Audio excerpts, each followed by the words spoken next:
നമസ്കാരം, എന്റർടൈൻമെന്റ് കീഴിലേക്ക് എല്ലാവർക്കും സ്വാഗതം. എന്റർടൈൻമെന്റ് കീഴെ കിഴി റിയാക്ഷനാണ്. മലൈക്കോട്ടെ വാലിബൻ ഇത്തിരി തിരക്കുണ്ടേ. എന്താ കാര്യം? ഫൈറ്റ് ക്ലബിന് പോണം. തീർച്ചയായിട്ടും. എന്തിനാ ഇവിടെ വന്നിരുന്നത് എന്ന് ചോദിക്കരുത്. അങ്ങനെ ചോദിച്ചിട്ടുണ്ടെങ്കിൽ ഭയങ്കര ബുദ്ധിമുട്ടാവും. കാരണം ഇന്നലെ വൈകിട്ട് വന്നതാണ്. കാരണം നമുക്കത് ചെയ്യാൻ പറ്റിയില്ലായിരുന്നു. ഇന്ന് സോങ് ഫസ്റ്റ് സിംഗിൾ വരുന്നുണ്ട്. അതിന്റെ ഒരു പോസ്റ്റർ വന്നിട്ടുണ്ടായിരുന്നു. മലൈക്കോട്ടെ വാലിബൻ. യെസ്, തുടങ്ങിട്ടോ മലൈക്കോട്ടെ വാലിബന്റെ പരിപാടികൾ. അപ്ഡേഷൻസ് ഇങ്ങനെ വന്നോണ്ടിരിക്കും. യെസ്, ഉറപ്പല്ലേ? ഓക്കെ, സോങ് ലിറിക്കൽ വീഡിയോ നല്ലല്ലേ? യെസ്, ലിറിക്കൽ വീഡിയോയും അല്ല. അപ്പൊ പക്ക സോങ് പുറത്തു വരും. അല്ലെങ്കിലും LJP അങ്ങനത്തെ പരിപാടിയൊന്നുമില്ല. എന്തിനു ഒളിച്ചും പാത്തും വെക്കുന്നത്? കൊടുക്കണോ അങ്ങോട്ട് കൊടുത്തേക്കും. നേരിട്ട് വീഡിയോസ് അങ്ങനെ കണ്ടോളി. ഓക്കെ, എന്തായാലും സോങ് ഇന്ന് 5 മണിക്ക് വരും, വൈകുന്നേരം. ഓക്കെ, പുന്നാര കാട്ടിലെ പൂവനത്തിൽ. ഇങ്ങനെ തുടങ്ങുന്ന പാട്ടാണ്. സംഭവം അടിയിൽ കാണിക്കുന്ന രണ്ടുപേരായിരിക്കുക. അപ്പൊ അവർക്ക് നല്ല പ്രാധാന്യം ഉണ്ട്. അതല്ലെങ്കിൽ അവരെ അത്രയും ഹൈലൈറ്റ് ചെയ്ത് കൊണ്ടുവരില്ല. മാത്രല്ല, ഒഫീഷ്യൽ ടീസറിന്റെ അനൗൺസ്മെന്റ് പോസ്റ്റർ അതില് ഇയാളല്ലേ പെൺകുട്ടിയുടെ കൈ പിടിച്ച് ഓടുന്ന ആളില്ലേ, ആ ആളായിരുന്നു അതില് മുന്നിൽ നിന്നായിരുന്നു. അതെ, കാളവണ്ടിന്റെ ഉള്ളിൽ ആരാണെന്ന് നമ്മൾ കണ്ടിട്ടില്ല. ഉള്ളിലുള്ള ആളുടെ മുഖം വ്യക്തമായിരുന്നില്ല. എന്തായാലും ആ ഒരു കാളവണ്ടി പോകുമ്പോൾ മുന്നിൽ നിന്ന് നയിക്കാൻ ആളെന്തായാലും ഉണ്ടായിരുന്നു. അത് സംതിങ് ഫിഷി. അപ്പൊ ആൾക്ക് വളരെ ഇമ്പോർട്ടൻസ് ഉള്ള ഒരു റോൾ ഉണ്ട്. ആരാണാവോ അല്ലെ? ഒരു ഐഡിയ കിട്ടുന്നില്ല അല്ലെ? ആരാന്ന് വ്യക്തമല്ല. അത് പുതിയ ആൾക്കാരായിരിക്കും. എന്ന് വ്യക്തമാവും. പുതിയ അതെ, പുതിയ ആൾക്കാരെ കൊണ്ടുവന്ന് പുതിയ ലോകം കാണിച്ചു തരും നമ്മുടെ LJP. അങ്ങനെയാണല്ലോ വേണ്ടത്. അതെ, അതാണല്ലോ നമ്മൾ ആഗ്രഹിക്കുന്നത്. ഇനി നമുക്ക് നമ്മുടെ ചെറുക്കനിലേക്ക് പോവാം. തീർച്ചയായിട്ടും. എങ്ങനെയുണ്ട് ലുക്ക്? വടിയൊക്കെ കുത്തി നമ്മുടെ മാണിക്യം നിൽക്കുന്നത് പോലെയാണ് നിൽക്കുന്നത് അല്ലേ അളിയ? മീശേന്റെ ഒരു കൂടുതലുള്ളൂ. അല്ല, ലുക്ക് ടോട്ടലി വ്യത്യാസമുണ്ട്. പക്ഷെ ആ വടി കുത്തി നിൽക്കുമ്പോ എനിക്ക് പക്ക നമ്മുടെ നോട്ടത്തിലും ഏത് ഓർമ്മ വരും? അയ്യോ, ആ മാണിക്കനാണെന്ന് ഉദ്ദേശിച്ചത്. ഞാൻ ഒടിയനാന്ന് എഴുതി. ഇതൊക്കെ ഞാൻ അപ്പൊ ഇങ്ങനെ ആലോചിക്കുന്നുണ്ട്, ഈ ഒടിയനകത്തിന് വടിയും കുത്തിക്കുന്ന സീനുണ്ടോ? അപ്പം ഏതോ ഒരു ടൈമിലും കണ്ട ഉണ്ടെന്ന് എനിക്ക് തോന്നുന്നു. വടി പിടിച്ച് നിൽക്കുന്ന ഒരു സംഭവമുണ്ട്. എനിക്കെന്തായാലും കറക്റ്റ് വടി കുത്തി നിൽക്കുന്ന ആ സീന് നമ്മുടെ തേന്മാവൻ കൊമ്പത്ത്. അത് ആ പാട്ടിലുള്ള തന്നെ സംഭവമുണ്ട് അല്ലേ? ഇത് കറുത്ത പെണ്ണിന്റെ ചെറിയ ഇത്രയും വലിപ്പമില്ലാന്നുള്ളൂ. വടി ഇത്ര വലിപ്പമില്ലാന്നുള്ളൂ. എന്തായാലും അത് ഒരു രസത്തിന് പിടിച്ചത്. ഇത് വളരെ സീരിയസ് ആയിട്ട് സീരിയസ് ആയിട്ടുള്ളതാ. ഈ എപ്പോഴും കണ്ടോ ഈ ഒരു പോസ്റ്ററിലും കണ്ടോ മറ്റേ ഷോള് പോയേക്കുന്ന വഴി കണ്ടോ? ബാക്കിൽ കണ്ടോ? അത് ആളുടെ ഷോൾഡറിൽ നിന്ന് പോയതല്ല. അല്ല, അത് ആ ഒരു വൈബിന് ബാക്കിൽ കൊടുത്തതാണ്. എക്സ്ട്രാ കൊടുത്തേക്കുന്ന സാധനം. അതെ, അത് കണ്ടാൽ അറിയാനുണ്ട്. അപ്പൊ അതിന് അത്രത്തോളം ഇമ്പോർട്ടൻസ് ഉള്ളത് കൊണ്ട് തന്നെ കൊടുത്തതാണ്. തീർച്ചയായിട്ടും. എന്താണെങ്കിലും ഇതവിടെ നിൽക്കട്ടെ. വൈകിട്ട് എന്തായാലും 5 മണിക്ക് സംഭവം വരുന്നുണ്ട്. തീർച്ചയായിട്ടും സോങ് കാണാം, സോങ്ങിന്റെ റിയാക്ഷൻ ചെയ്യാം. എന്നാൽ ഇതിന്റെ ഇടയിൽ കൂടി കഴിഞ്ഞ ദിവസത്തെ ഇന്റർവ്യൂവില് ലാലേട്ടൻ മലൈക്കോട്ടെ വാലിബിനെ കുറിച്ചും പറഞ്ഞിട്ടുണ്ട്. കാണാം, ത്രില്ലടിക്കാം.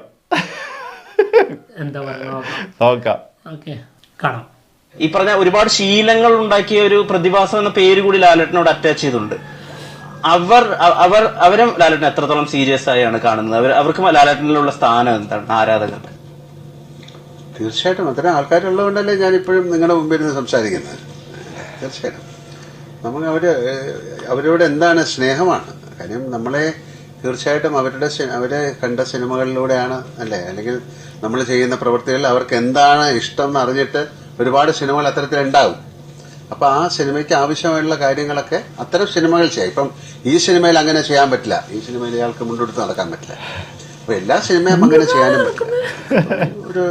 എല്ലാ സിനിമ അങ്ങനെ ആയിക്കഴിഞ്ഞാൽ ഒരു പക്ഷേ നിങ്ങൾ ചോദിക്കും, നിങ്ങൾക്ക് വേറെ ജോലിയൊന്നുമില്ല, എല്ലാ സിനിമയും ഇങ്ങനെ തന്നെ ചെയ്യും. അങ്ങനെയല്ല. അപ്പം തീർച്ചയായിട്ടും അത്തരത്തിലെ ആരാധകരെ ഇഷ്ടപ്പെടുത്തുന്ന തരത്തിലുള്ള സിനിമകൾ വേണമെങ്കിൽ വരാം.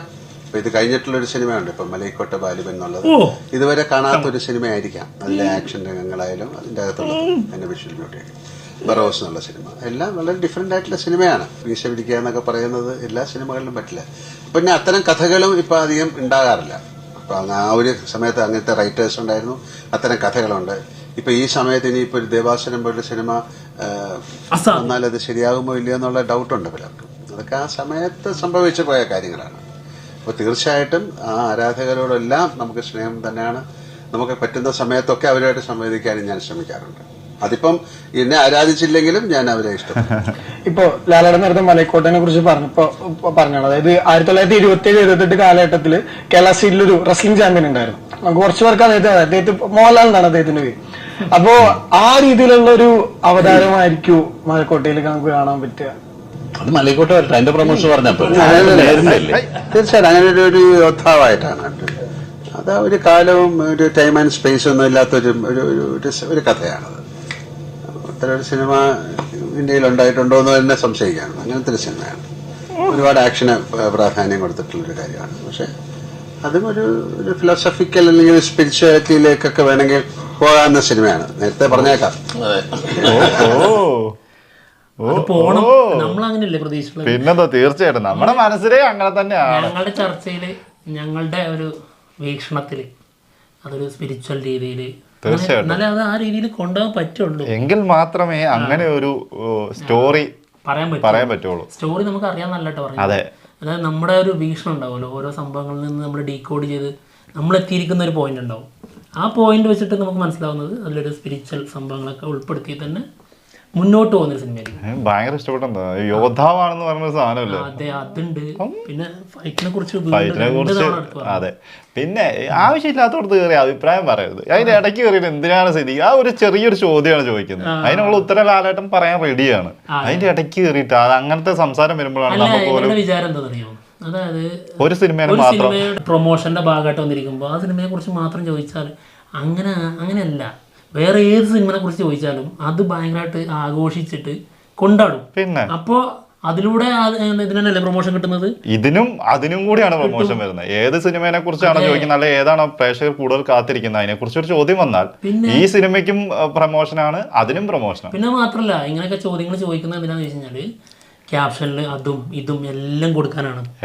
അപ്പൊ അത് കൊടുക്കുമ്പോൾ കൂടുതൽ കണ്ടന്റ് ഉണ്ടെന്ന് മനസ്സിലാവും, പല സിനിമകളെ കുറിച്ച് സംസാരിക്കുന്നുണ്ടെന്ന് മനസ്സിലാവും. അപ്പോൾ ആ വീഡിയോക്ക് ഭയങ്കരമായിട്ട് റീച്ച് കിട്ടും. തീർച്ചയായിട്ടും. അല്ലാതെ ഇപ്പൊ നേരെന്ന് പറഞ്ഞ സിനിമയെ കുറിച്ച് മാത്രം പറയുകയാണെങ്കിൽ ഇപ്പൊ എത്രയോ ഇന്റർവ്യൂസ് നമ്മൾ കണ്ടു. ഇപ്പൊ അതിനെ കുറിച്ച് മാത്രം പറയുന്നെങ്കിൽ നമുക്കിപ്പോ ഏതെങ്കിലും ഒന്ന് കണ്ടാൽ മതി, അതിൽ നിർത്താം. അപ്പം അതിനകത്ത് വ്യത്യസ്തമായിട്ടുള്ള ചോദ്യങ്ങൾ വരുമ്പോ അല്ലെങ്കിൽ അടുത്ത സിനിമകളെ കുറിച്ച് വരുമ്പോൾ അപ്പൊ നമുക്കത് കാണാൻ ഒന്നും കൂടി ഇൻട്രസ്റ്റ് ആയിരിക്കും. അതുകൊണ്ടാണ് അങ്ങനത്തെ ചോദ്യങ്ങൾ വരുന്നത്. അതൊക്കെ വേണം. പിന്നെ മാത്രല്ല, എന്താ ചോദ്യം ചോദിക്കാതല്ലേ ലാലേട്ടൻ അല്ലേ അങ്ങോട്ട് എടുത്തിട്ടത്. തീർച്ചയായിട്ടും ചോദിക്കുന്നതിന് മുന്നേ ലാലേട്ടൻ തന്നെ അതിനെ കുറിച്ച് പറഞ്ഞിട്ടുണ്ട്. പിന്നെ അതിനെ കുറിച്ച് ചോദിക്കുന്നിടത്ത് എന്ത് പ്രശ്നമുള്ളൂ. അപ്പം എന്തോ ചെറിയ പ്രശ്നമുണ്ട് അല്ലേ. സിദ്ദീഖ് അതിന്റെ ഇടയ്ക്ക് കയറി എനിക്ക് ഇഷ്ടപ്പെട്ടില്ല സത്യമായിട്ട്. അതുവരെ ആ ഇന്റർവ്യൂ പക്കയായിരുന്നു. അതിന്റെ ഇടയ്ക്ക് രണ്ടുപേരും എല്ലാവരുടെയും സംസാരം ഒക്കെ അടിപൊളിയായിരുന്നു. അതിന്റെ ഇടയ്ക്ക് കയറിയിട്ട് സംസാരിച്ചപ്പം അത് ലാലേട്ടൻ പറയുന്നുണ്ട്. അതെ, ഇപ്പൊ ലാലേട്ടൻ തന്നെ ചോദിക്കുകയാണെങ്കിൽ ഓക്കെയാണ്. ഇപ്പൊ ലാലേട്ടനോട് ചോദിക്കുന്ന ചോദ്യത്തിന് ലാലേട്ടൻ ഉത്തരം പറയുമ്പോ ഓക്കെയാണ്. പ്രൊമോഷൻ വന്നിരിക്കല്ലേ, അതെ, മലൈക്കോട്ടെ പിന്നെ സംസാരിക്കാം എന്നതിന് മുൻപ് വേറെ ഏതൊരു ഇന്റർവ്യൂല് പറഞ്ഞിട്ടുമുണ്ട്. പക്ഷെ അത് ആളോട് തന്നെ ചോദിക്കുമ്പോൾ ആള് മറുപടി എടുക്കുകയാണെങ്കിൽ ഓക്കെ. ഇത് സിദ്ദീഖ് കേറിയിട്ട് എന്താണെങ്കിലും നമുക്ക് ആഘോഷിക്കാനും നമുക്ക് സന്തോഷിക്കാനുള്ള സാധനം ലാലേട്ടന്റെ നാവ് കൊണ്ട് തന്നെ ലാലേട്ടൻ പറഞ്ഞിട്ടുണ്ട്. പിന്നെ ലാലേട്ടൻ ലാസ്റ്റ് പറഞ്ഞല്ലോ സ്പിരിച്വൽ ആയിട്ടുള്ളത് ഉണ്ട് എന്നുള്ളത് പറഞ്ഞിട്ട് ആദ്യമേ പറഞ്ഞേക്കാമെന്ന് പറയുന്നത്. അതൊരിക്കലും സ്പിരിച്വലി ഉണ്ടാവുക എന്ന് പറഞ്ഞു കഴിഞ്ഞാൽ അത് തെറ്റന്നെയല്ല. നമുക്ക് സ്പിരിച്വലി ഉള്ള കാണാനും ഭയങ്കരമായിട്ട് ഇഷ്ടത്തോടെ കാത്തിരിക്കുന്നതാണ്. അതെന്തുകൊണ്ടായിരിക്കും അത് പറഞ്ഞെന്ന് വെച്ചിട്ടുണ്ടെങ്കിൽ അതൊരു സ്പിരിച്വൽ രീതിയിൽ കൂടി വരുമ്പോൾ അത് പല ആളുകൾക്കും അത് ഇഷ്ടപ്പെടാതെ വന്നേക്കാം. അത് വേറെ കാര്യമാണ്. അതായത് വേറെയുള്ളവർ ചെയ്യുന്നതിനനുസരിച്ചല്ല. ഇപ്പൊ ഒന്ന് ഉണ്ണിമൂന്നും ചെയ്യുമ്പോ പിന്നെ ലാലേട്ടൻ ചെയ്യുമ്പോ ചില പ്രശ്നങ്ങൾ വേറെ രീതിയിൽ അതിനെ വളച്ചൊടിക്കും. വേറെ രീതിയിൽ അതിനെ എങ്ങനെ പറയാ, സമീപനം ഒന്ന് മാറും. അതാണ് ഇപ്പോ ലാലേട്ടന്റെ പല ഇന്റർവ്യൂലും ലാലേട്ടൻ ഇപ്പോ നമ്മുടെ മരക്കാർ അറബികളുടെ സിനിമ അല്ലേ, ആ സിനിമ OTT-യിലേക്ക് കൊടുക്കാൻ ആലോചിച്ചിരുന്നു എന്നാണ് പറഞ്ഞിരിക്കുന്നത്. അല്ലാതെ OTT-ക്ക് വേണ്ടി ചെയ്തതാണെന്ന് പറഞ്ഞിട്ടില്ല. പക്ഷെ എങ്ങനെയാണ് അത് മറ്റുള്ളവർക്ക് കൊടുത്തത്? OTT-ക്ക് വേണ്ടി ചെയ്ത സിനിമ എന്ന് ലാലേട്ടൻ പറഞ്ഞു എന്നുള്ള രീതിയിലാണ്. അതാണ്, അതല്ലെങ്കിൽ മാറ്റം വരും. അതെന്തിനാ അങ്ങനെ ചെയ്യുന്നത്? അതങ്ങനെയാണ്. അതുപോലെ അങ്ങനെ ഒരു പേടി എന്തായാലും ആ ലാസ്റ്റ് വന്നതിലുണ്ട്, ആ പറഞ്ഞതിലുണ്ട്. അതെ, അത് തീർച്ചയായിട്ടും ഉണ്ട്. അത് ഇതുവരെ രാഷ്ട്രീയം ശരിക്കും വെളിപ്പെടുത്തിയിട്ടില്ല. എന്താ പല കാര്യങ്ങൾ വെച്ചിട്ട് ഡീകോഡിങ് എന്ന് പറഞ്ഞ പോലെ നമ്മളങ്ങ് എത്തിച്ചിട്ടുണ്ട്. അപ്പൊ അത് വെച്ചിട്ട് ഇത് ചെയ്യുമ്പോ അത് രണ്ടും മിക്സ് ചെയ്ത് വേറെ രീതിയിലേക്ക് ചർച്ച പോകും എന്നുള്ളത് കൊണ്ടാണ് ആ ഒരു മുൻകൂട്ടി ഒരു സംഭവം എടുത്തിട്ടത്. അത് ഉറപ്പല്ലേ, അത് അതുകൊണ്ടാണ് നേരത്തെ തന്നെ പറഞ്ഞേക്കാം എന്ന് പറഞ്ഞത്. എന്താണ് ഈ നമ്മള് ഇപ്പൊ ഞങ്ങള് നമ്മുടെ ഇത് വെച്ചിട്ടാണ് നമ്മളൊരു സിനിമേനെ കാണുന്ന സമയത്ത് ഇവര് പുറത്ത് എന്താണെന്നോ അങ്ങനത്തെ ഒരു സാധനം നമ്മൾ മൈൻഡ് ചെയ്യാറില്ല. നമ്മൾ എപ്പോഴും ഇവരൊക്കെ സിനിമ എങ്ങനെ അത് മാത്രം നമ്മൾ നോക്കാറ്. നമ്മൾ പല റിവ്യൂ ചെയ്യുമ്പോൾ പല ആൾക്കാരും വന്ന് പറയാൻ നമ്മൾ കണ്ടിട്ടുണ്ട്, നിങ്ങൾ അവരുടെ പുറത്തെ സംഭവം നോക്കിയിട്ടല്ലേ ഇത് പറയാം. ഞങ്ങൾ ഇതുവരെ അങ്ങനത്തെ ഒരു സംഭവം നോക്കിയിട്ടില്ല, ഞങ്ങൾ അത് നോക്കാറുമില്ല. അവരെന്ത് അവരുടെ പേഴ്സണൽ ലൈഫ് എന്തെന്ന് നമുക്ക് അറിയേണ്ട ആവശ്യമില്ല. നമ്മൾ സിനിമ കാണുന്നു, സിനിമയെ കുറിച്ച് അഭിപ്രായം പറയുന്നു, അത്രേ ഉള്ളൂ. അതേപോലെ തന്നെയാണ് ഏതൊരാളെ കുറിച്ചും. പക്ഷെ അവരുടെ ഉള്ളിൽ ഒരു പേടി ഉണ്ടായിരിക്കാം ഇതെങ്ങനെയായിരിക്കും എന്നുള്ളത്. നമ്മൾ ഇതിനെ കുറിച്ച് ചർച്ച ചെയ്തപ്പോൾ ഞങ്ങൾ പറഞ്ഞൊരു കാര്യം ഉണ്ടായിരുന്നു. അതായത് ഇതൊരു പാൻ ഇന്ത്യൻ മൂവിയാണ്. പാൻ ഇന്ത്യൻ മൂവിയായിട്ട് സ്പിരിച്വലി ഉണ്ടെങ്കിൽ കുറച്ചും കൂടി റീച്ച് കിട്ടാൻ സാധ്യത കൂടുതലുണ്ട്. തീർച്ചയായിട്ടും അത് അങ്ങനത്തെ ഒരു കഥയും കൂടി ആകുമ്പോ, അല്ലെങ്കിൽ അത്രയും ചരിത്രപരമായിട്ടും അതായത് പുരാണ രീതിയിലുള്ള ഈ ഒരു രീതിയിലുള്ള സംഭവം. പിന്നെ നമ്മുടെ സുചിത്ര നായരല്ലേ ബിഗ് ബോസിലൊക്കെ ഉണ്ടായിരുന്നത്, ആള് ഒരു ഇന്റർവ്യൂവിൽ ഒരു ചെറിയ കുറച്ച് കാര്യങ്ങൾ പറഞ്ഞിട്ടുണ്ടായിരുന്നു, ചെറുതായിട്ട് കൈവിട്ട ഒരു കുറച്ച് ഡയലോഗ് ഉണ്ടായിരുന്നു. അതിൽ നിന്ന് നമ്മൾ കണക്ട് ചെയ്ത് നമുക്ക് മനസ്സിലാക്കുമ്പോൾ ഇത് ഏത് രീതിയിലേക്കാണ് പോകുന്നത് എന്നുള്ളത് ഏതാണ്ടൊരു ധാരണ ഉണ്ട്. അതുകൊണ്ട് തന്നെയാണ് മലൈക്കോട്ടെ വാലിബന് നമുക്ക് ഭയങ്കരമായിട്ടുള്ള പ്രതീക്ഷ. ഇപ്പൊ കാന്താരൊക്കെ എന്താ സ്പിരിച്വൽ. അതെ, പക്ഷെ അത് നമ്മുടെ മലയാള പ്രേക്ഷകർ ഭയങ്കരമായിട്ട് ഏറ്റെടുത്തു. പക്ഷെ എന്താണെന്നറിയോ ഇതിനകത്തൊക്കെ പ്രശ്നം, അത് മറ്റു ഭാഷകളിലുള്ള ആൾക്കാർ ചെയ്ത് കഴിയുമ്പോൾ ഇവിടെ പ്രശ്നമില്ല. നമ്മുടെ നടന്മാര് അല്ലെങ്കിൽ നമ്മൾ സ്നേഹിക്കുന്ന ആൾക്കാർ അങ്ങനത്തെ ഒരു സാധനം ചെയ്തു എന്ന് പറയുമ്പോഴാണ് ഇവിടെ പ്രശ്നങ്ങൾ വരുന്നത്. ഇത് പ്രശ്നം ആവൂല, അത് ഉറപ്പാണ്. പ്രേക്ഷകർ ആ രീതിയിൽ തന്നെ ഉൾക്കൊള്ളും. പിന്നെ അതായത് ഇപ്പോൾ ഉണ്ണിമുന്തൻ ചെയ്ത മാളികപ്പുറം വമ്പൻ ഹിറ്റായി, പിന്നെ ഭയങ്കര ഹിറ്റ്. അത് ആരെങ്കിലും എന്താ വേറെ രീതിയിൽ കണ്ടോ? അതിനെ ഇല്ല. പക്ഷേ അതല്ല, അല്ലാതെ വേറെയുള്ള കാര്യങ്ങൾ വരുമ്പോ അതുമായിട്ട് കണക്ട് ചെയ്യും. അതായത് അതിലേക്ക് കടത്ത് ശ്രമിക്കുമ്പോൾ മാത്രം അത് ചില മലയാളികൾ അത് പിടിക്കും. ആ രീതിയിൽ എന്തായാലും ലാലേട്ടനെ ഇല്ലല്ലോ. ലാലേട്ടൻ അങ്ങനത്തെ ഒരു സ്വഭാവം കാണിക്കാറില്ല. അപ്പൊ പിന്നെ അതിനെ കുറിച്ച് നമ്മൾ ചിന്തിക്കേണ്ട ആവശ്യമില്ല. അപ്പൊ ആ ഒരു പേടിന്റെ ആവശ്യമില്ല എന്നാണ് നമുക്ക് തോന്നിയിട്ടുള്ളത്. എന്തായാലും അപ്പോൾ ആ ലെവലിലൊക്കെ ഈ ചർച്ചയാവുന്നൊരു സിനിമ തന്നെയായിരിക്കും മലൈക്കോട്ടെ വാലിബൻ. കാത്തിരിക്കാം. എന്താണെങ്കിലും വൈകിട്ട് 5 മണിക്ക് നമുക്ക് സോങ്ങിന്റെ റിയാക്ഷനായിട്ട് കാണാം. അപ്പൊ എന്തായാലും പോവാണ്. അയ്യോ, സോങ്ങിന്റെ റിയാക്ഷനായിട്ടല്ല, അതിന് മുന്നേ റിവ്യൂ ആയിട്ട് കാണാം. അപ്പൊ എന്തായാലും ഞങ്ങൾ പോവാണ്. മറ്റുള്ള ശേഷമായിട്ട് ഉടനെ വരാം. ബൈ. അപ്പൊ പടത്തിന് പോവാണ്. പിന്നെ വേറെ കാര്യമുണ്ട്, ഫാന്റസി ഒക്കെ ഉണ്ടാവോ? സോങ്ങിലുണ്ടാവാൻ ചാൻസ്. സോങ് ഒരു നോർമൽ ഒരു സാധനമായിട്ട് നോക്കിയാൽ മതി.